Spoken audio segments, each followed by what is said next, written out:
Merhabalar. So I get a lot of questions about my reading lists and how I make them, how I pick books. A lot of people have surprisingly, who are interested in books, have asked me how to pick books. Picking books has never been the issue for me, I guess, so I'll explain how I pick my reading list, and maybe that'll help you pick books. So the first book is my own book, Knowing Nothing. I've read the book like 10 times, and I've written the book, so I know what's in it. But the reason why I'm reading it is because I want to make a lecture series that explains some of the ideas. I think they're some of the most important ideas I've ever discovered. They relate to skepticism, but the problem is these ideas are kind of difficult emotionally, but also abstractly to digest, and so I want to help people digest it a little bit more, because I do think, again, these will be the most important ideas I've ever come across, or I've ever read, or I've ever written. And that would be going into the future as well, I can guarantee that. The next book is from a virology stack, so it's The Coming Plague. The reason why I have this book is obviously, first of all, coronavirus. I want to know about virology. But second of all, I don't want to pick up textbooks on virology or epidemiology right now, because epidemiology, like the rigorous stuff, is multivariate statistics, and I don't have the time for that. And the rigorous virology stuff is biochemistry, molecular biology, and genetics, and that is also very thick to read at the time, or in general, and I don't want to read that right now. Deadly Companions is another book on virology. So far, this is also a good book. This is more of like an introduction to microbes. It's pretty good so far. This is another book on microbes, but with a less heavy emphasis on like the viral components and its relation to like epidemiology. And so it's a good, like, maybe you could say background book on microbes, which is why I have it. The Great Influenza, recommended to me by Books to Grow On. It's entirely about the 1918-1919 pandemic that killed a lot of people. And so I got this book, so I just wanted to learn more about pandemics.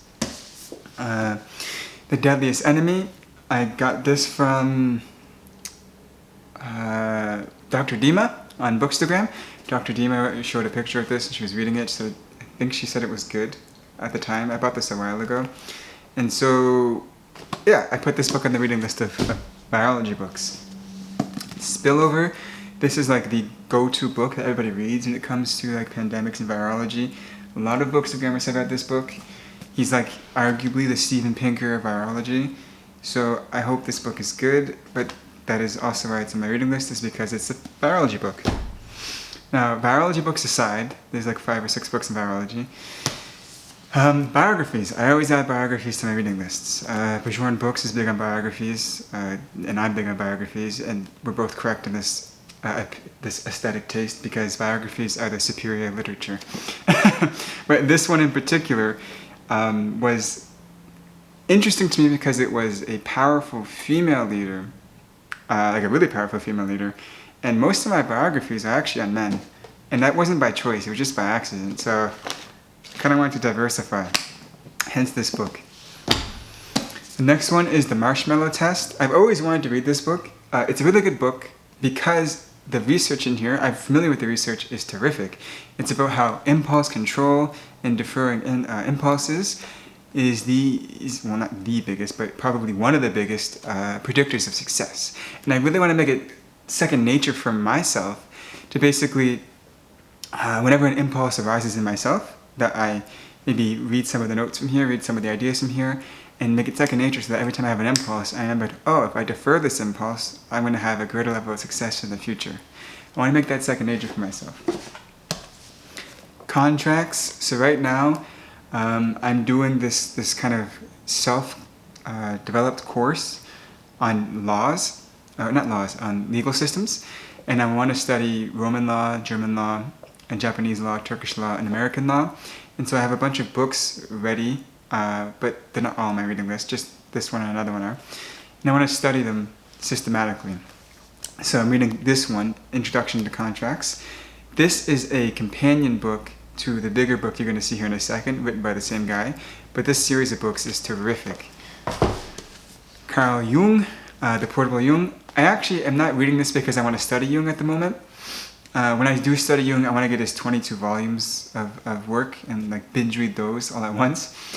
But I don't have the time for that right now. So I'm reading this because I like to write essays about human psychology, human experience, and this book is written in such a way that the prose is aesthetic to me, and the ideas are very interesting, and so it fuels my own ideas for like essays to write about, or maybe want to put a chapter in my book about a particular idea that I think could be expanded upon. That's why I'm reading this book. I feel like it's like a book that it's like a chocolate bar. When I eat it, I get more energy. When I read this, I get more ideas. Pax Romana. I always read Roman history books. Every reading list I have, once I finish a reading list and start a new one, at least one Roman history book was on there. At least one. Sometimes two, but this is my one Roman history book for my current reading list. So these books I actually added recently to my reading list because of some developments in the Middle East. I got inspired. I was like, man, I really like reading about Middle Eastern politics. It's so chaotic. So I put these two books, actually, The History of Iran, on there. Iran is one of the countries in the Middle East that I actually haven't studied the history of. I have like a checklist of countries in the Middle East that I want to study the history of, and Iran's coming up next. So I got to study it. So I just put it on the reading list. This is a research book, the Oxford Handbook of the Philosophy of Death. This is a terrific book about the nature of death, and it's very systematic. It has all the opposing opinions, you could say, on death, and I've enjoyed it so far. It's a bit more like academic. It's not like the existential kind of death. It's more like, what is the nature of death? Is there life after death? How do we conceive of death in certain societies, and what does that say about death, and the metaphysics of death? It goes into like this kind of stuff. What constitutes a corpse and stuff like that. Turkey's democratization process. Every reading list I have also has a book about Turkey, simply because of the fact that I am learning Turkish. After I'm done learning Turkish, I will then have every reading list have one book of Japanese, or one book of Arabic, or one book of German, or Russian, whatever language I'm learning at the time. I will always pick one book about the country and read about it, because I want to stay up to date and well informed about the countries whose language I am learning. The Oxford Handbook of Skepticism. So I'm reading this primarily because of the fact that I wrote a book on skepticism, and I'm going to make a second edition for the book before I make lectures, and I want to make sure I didn't miss anything. And so far, I'm 200 pages in, and I am pretty certain I didn't miss anything. And actually, a lot of the arguments in this book are really bad.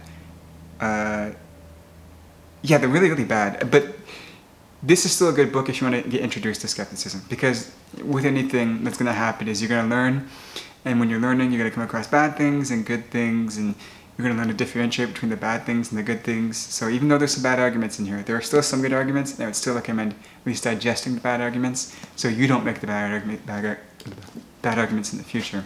The last book is the case book, Contracts and Cases by Barnett.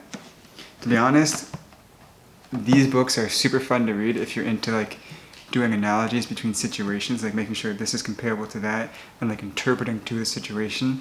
But if you don't like reading 1,000-page books with technical language, don't ever touch these books. Just stick to the introductions. That's good enough.